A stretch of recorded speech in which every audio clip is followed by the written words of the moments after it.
आता पाहूयात महाफास्ट 100 बातम्या।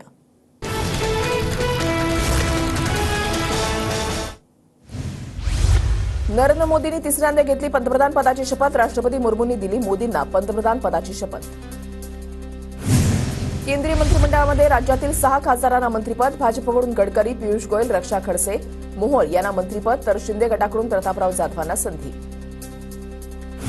राजनाथ सिंह यांनी घेतली मंत्रिपदाची शपथ। राजनाथ सिंह यांनी तिसऱ्यांदा मंत्रिपदाची शपथ घेतली। मागच्या मंत्रिमंडळामध्ये संरक्षण मंत्री। अमित शहानी घेतली कॅबिनेट मंत्रिपदाची शपथ। मागच्या मंत्रिमंडळामध्ये गृहमंत्री, गांधीनगरमधून 2 वेळा खासदार।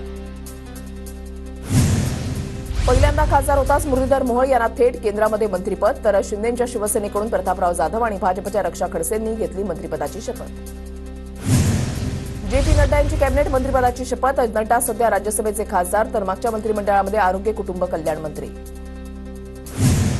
नितीन गडकरी यांनी कॅबिनेट मंत्रिपदाची शपथ घेतली। तिसऱ्यांदा कॅबिनेटमध्ये वर्णी। पियुष गोयल यांनी दुसऱ्यांदा घेतली मंत्रिपदाची शपथ। गोयल उत्तर मुंबईतून खासदार, तर 2019-2024 मध्ये रेल्वे, वाणिज्य आणि उद्योग मंत्री।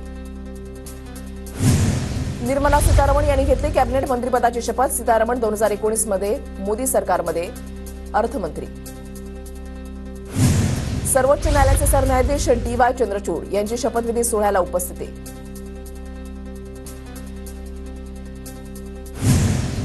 राष्ट्रपती भवनातील शपथविधी सोहळ्याला अभिनेता अक्षय कुमार यांची उपस्थिती, तर अभिनेता विक्रांत मॅसी, दिग्दर्शक राजकुमार हिराणी यांची उपस्थिती।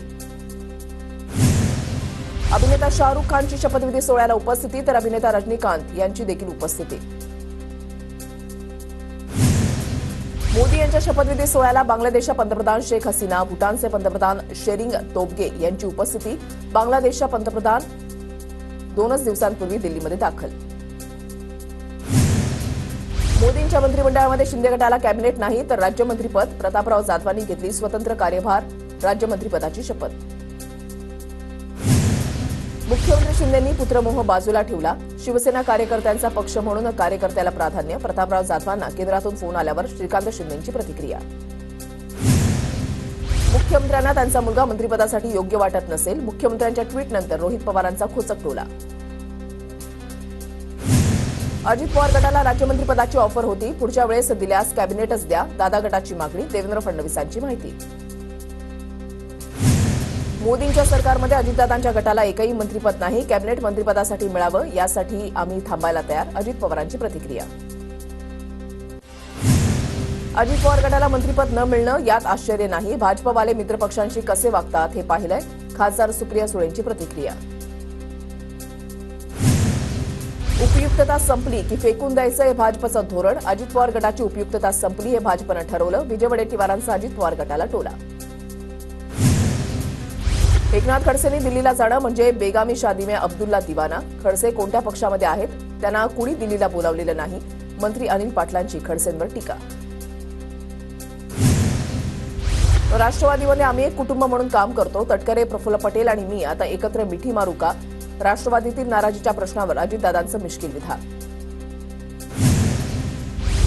आज राष्ट्रवादीचा 25वा वर्धापन दिन। राष्ट्रवादीच्या कार्यालयामध्ये ध्वजारोहणाचा कार्यक्रम आयोजन।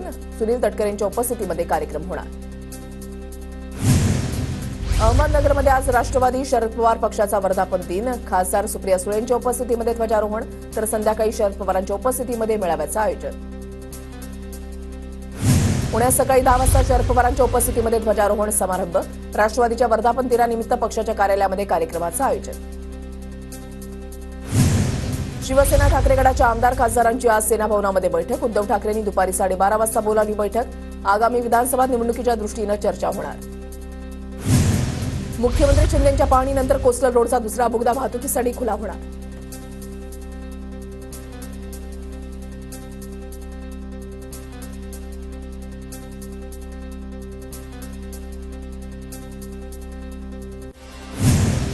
गल्लीमधील नेत्यांनी दिल्लीमधल्या घडामोडींवर बोलू नये। रोहित पवारांनी मतदारसंघासाठी काय केलंय ते पाहावं।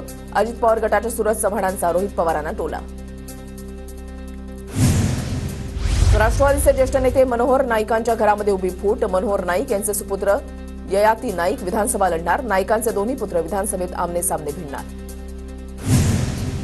मनसेची 13 तारखेला मुंबईमध्ये महत्वाची बैठक. बांद्रामधल्या रंगशारदा सभागृहामध्ये सकाळी 10:30 वाजता बैठकीचं आयोजन.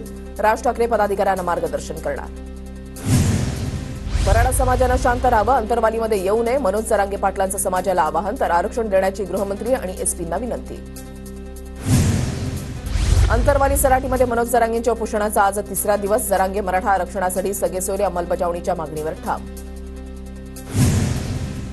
जरांगेंच्या मागण्यांवर मार्ग काढण्यासाठी प्रयत्नशील. सगेसोयरी संदर्भात मार्ग काढण्यासाठी सरकारचा प्रयत्न. उपमुख्यमंत्री अजित पवारांची प्रतिक्रिया. विशेष अधिवेशन घेऊन मराठा आरक्षण दिलं तरी पवारांचं गुणगान गातात. ज्या सरकारनं आरक्षण दिलं त्यांच्यावरच टीका. गिरीश महाजनांचा जरांगे पाटलांवर निशाणा. खासदार संदीपान भुमरेंच्या मुलानं घेतली मनोज जरांगेंची भेट. अंतरवाली सराटीमध्ये भेट घेत साधला जरांगे पाटलांशी संवाद. जरांगे पाटलांच्या उपोषणाला नांदेडमधून मोठा प्रतिसाद. नांदेड जिल्ह्यामध्ये आमरण उपोषणाला सुरुवात. तालुक्यामधील सायाळ, वरखड, वाकी, मरळकसह पंचक्रोशीमधील नागरिकांना उपोषणामध्ये सहभाग. बुलडाणा जिल्ह्यामधल्या बीबी शहरामध्ये कडकडीत बंद. पंकजा मुंडे यांच्याबद्दल आक्षेपार्ह स्टेटस ठेवल्याप्रकरणी शहरवासियांकडून बंदचं आवाहन. अमरावतीच्या राजकमला चौकामध्ये खासदार बळवंत वानखेडेंचे बॅनर फाडले. मोदींच्या शपथविधीच्या जल्लोषादरम्यान बॅनर फाडल्याचा प्रकार. सोलापुरातल्या करमाळामध्ये माजी आमदार नारायण पाटलांचा जनसंवाद दौरा. विधानसभा निवडणुकीच्या पार्श्वभूमीवर महत्वाचा दौरा. नंदुरबारमध्ये हिना गावित मतदारांचे आभार मानणार. मतदारसंघातील प्रत्येक गावातील लोकांशी संवाद साधणार. जळगावमध्ये मंत्री अनिल पाटलांच्या हस्ते अजित पवार गटाच्या कार्यालयाचं उद्घाटन. राष्ट्रवादी पक्षामध्ये फूट पडल्यानंतर जिल्ह्यामध्ये अजित पवार गटाचं पहिलंच कार्यालय. भारताचा पाकिस्तानवर चित्तथरारक विजय. भारताच्या 120 धावांच्या आव्हानासमोर पाकिस्तानचा संघ 4 मुंड्याची. भारताचा 6 धावांनी अफलातून विजय.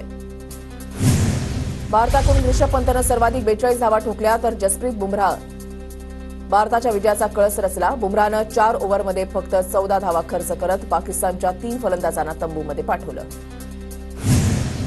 भारताचा पाकिस्तानवर दमदार विजय. भारताच्या विजयानंतर नागपूरच्या लक्ष्मी भवन चौकामध्ये मोठा जल्लोष. फटाक्यांची आतषबाजी करत विजयाचा आनंद साजरा. मुंबईच्या दादर परिसरामध्ये मुसळधार पावसाची हजेरी. हिंदमाता परिसरामध्ये पावसामुळे पाणी साचल्यानं काही वाहनंही बंद पडली. वसई विरारसह नालासोपाऱ्यामध्ये रात्रीच्या सुमारास जोरदार पावसाची हजेरी. परिसरातील रस्ते जलमय झाल्यानं वाहनधारकांची मोठी कसरत. मुंबई दादरमधील टीटी परिसरामध्ये रस्त्यावर मोठ्या प्रमाणात पावसाचं पाणी साचलं. मुसळधार पावसामुळे पाणी तुंबल्यानं रस्त्यांना नद्यांचं स्वरूप. मुंबई उपनगरातील कांदिवली, बोरिवली, मालाडसह गोरेगाव परिसरात जोरदार पाऊस. बोरिवलीच्या अनेक सखल भागामध्ये पावसाचं पाणी साचलं.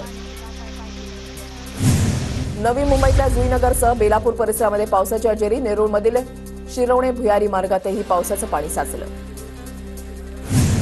मुंबईच्या विक्रोळी घाटकोपरसह मुलुंडमध्ये मुसळधार पावसाची हजेरी. अनेक ठिकाणी सखल भागामध्ये पाणी साचलं.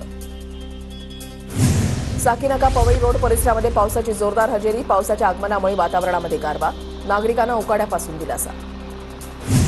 पुण्यात सलग दुसऱ्या दिवशी जोरदार पावसाची हजेरी. पावसामुळे पुणेकरांची तारांबळ उडाली. सोलापुरात मुसळधार पावसाची सरी. शहरातील गणेशपेठ, मंगळवार बाजार परिसरामध्ये कमरेपर्यंत पाणी साचलं. काही घरांमध्येही पाणी शिरल्यानं जनजीवन विस्कळीत. छत्रपती संभाजीनगरमध्ये अनेक भागात जोरदार पावसाची हजेरी. पावसाच्या आगमनामुळे नागरिकांना उकाड्यापासून काहीसा दिलासा. वाशिमच्या मालेगाव, कारंजा, मंगळूरपीरसह शिरपूरमध्ये पावसाची हजेरी. पावसामुळे वाशिमकरांना मोठा दिलासा. उकाड्यापासून सुटका. नंदुरबारच्या शहादा तालुक्यामध्ये वादळी वाऱ्यासह झालेल्या पावसामुळे मोठं नुकसान. पावसाचा उन्हाळी पिकांना फटका. मात्र लागवड झालेल्या पिकांना फायदा होणार. सांगली जिल्ह्यामध्ये गेल्या 4 दिवसांपासून जोरदार पाऊस. कृष्णा नदीच्या पाणी पातळीमध्ये वाढ. ओढे नालेही तुडुंब भरले. पेरणीच्या आधी पावसाचं आगमन झाल्यानं बळीराजा सुखावला. भंडारा जिल्ह्यामध्ये लाखांदूरमध्ये वादळी वाऱ्यासह पाऊस. कापड दुकानावरील पत्रे उडाले. बाजार समितीमध्ये उघड्यावर ठेवलेले धानाचे पोते भिजले. जालन्यामध्ये अंतरवाली सराटीमध्ये जरांगे पाटलांच्या उपोषणस्थळी जोरदार पाऊस. उकाड्यानं त्रस्त नागरिकांना दिलासा. वर्ध्याच्या समुद्रपूरमध्ये कपाशीचं अनधिकृत बियाणं जप्त. 19,000 रुपयांचं 92 पॅकेट जप्त. कृषी विभागाची कारवाई. नाशिकच्या मनमाडमध्ये खरीप पूर्व मशागतीला वेग. पावसाची चाहूल लागताच शेतकरी वर्ग कामामध्ये गुंतला. यंदा चांगला पाऊस पडण्याचा अंदाज असल्यानं शेतकऱ्यांच्या आशा पल्लवीत. धाराशिवच्या वरुडा पवारवाडी गावामध्ये भीषण पाणी टंचाई. जिल्ह्यातील अनेक भागात 150 पेक्षा जास्त टँकरनं पाणी पुरवठा सुरू. पिण्याच्या पाण्यासाठी ग्रामस्थांची भटकंती. गोंदिया शहरामध्ये पाणी टंचाई कायम. ग्रामीण भागामध्ये कमी प्रमाणामध्ये पाणी पुरवठा. निवेदन देऊनही पाणी टाकी दुरुस्त न केल्यामुळे फटका. नांदेडमध्ये महाराणा प्रतापसिंह जयंतीनिमित्त शोभायात्रा. शहरातील चैतन्यनगर ते महाराणा प्रतापसिंह यांच्या पूर्णाकृती पुतळ्यापर्यंत काढण्यात आली शोभायात्रा. बदलापूरचे गणपती बाप्पा अमेरिकेला रवाना. चिंतामणी क्रिएशन्सकडून 80,000 इको फ्रेंडली गणेश मूर्ती परदेशामध्ये रवाना. परदेशातही साजरा होणार पर्यावरणपूरक गणेशोत्सव. मुंबईच्या विक्रोळीमध्ये इमारतीचा स्लॅब कोसळल्यानं बाप लेकाचा मृत्यू. सुरक्षा रक्षक वडिलांना डबा देण्यासाठी आला होता. चिमुकला. मोदी पुन्हा पंतप्रधान झाल्यामुळे विक्रोळीमध्ये भाजप कार्यकर्त्यांनी लाडू वाटप करून केला जल्लोष. कार्यकर्त्यांकडून फटाक्यांची आतषबाजी. नागपूर जिल्हा परिषदेमधील रखडलेली पदभरती पुन्हा सुरू. जिल्हा परिषदेमधील ग्रामसेवक, आरोग्य सेवक यासह 4 गटातील परीक्षा सुरू. 21 जूनपर्यंत चालणार परीक्षा.